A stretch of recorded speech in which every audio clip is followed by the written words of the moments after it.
maombi hayana nguvu. Sikiliza vizuri, maombi hayana nguvu. Narudia tena, pengine unahisi nimekosea. Maombi hayana nguvu. Kinachotoka kwenye maombi ndicho kina nguvu.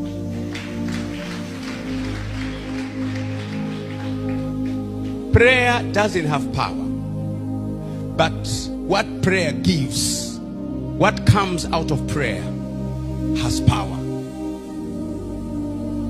And I want you to understand that prayer is not equivalent to success, but revelation is equivalent to success. But prayer is equivalent to revelation, but the decision you make are equivalent to success. Maombi yanakupa kitu, ukikitumia kile kitu unapasua. Narudia tena, maombi unapokuwa naomba hirama kapasete telelele baria bakapasa, kwenye maombi yale unapata ufunuo. Utakapoamua kutumia huu ufunuo unapasua. Utakapoomba alafu hujapata ufunuo, unaomba mpaka siku ya kufa. Lakini utakuwa mtakatifu kwa sababu you are protected.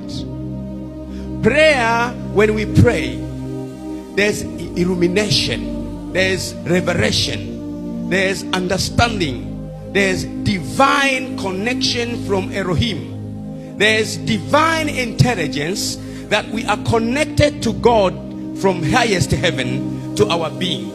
And God releases something as we pray to our understanding, and our understanding picks what is being released, and we decide to use what is being released, and that is where success comes.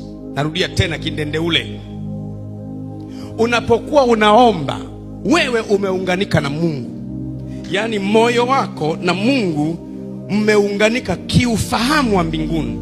Sasa Mungu kupitia Roho wake Mtakatifu anaachilia kitu ndani yako. Ni wazo linaachiliwa ndani yako, wazo ama la biashara, ama la safari, ama la kazi, linaingia ndani yako wazo.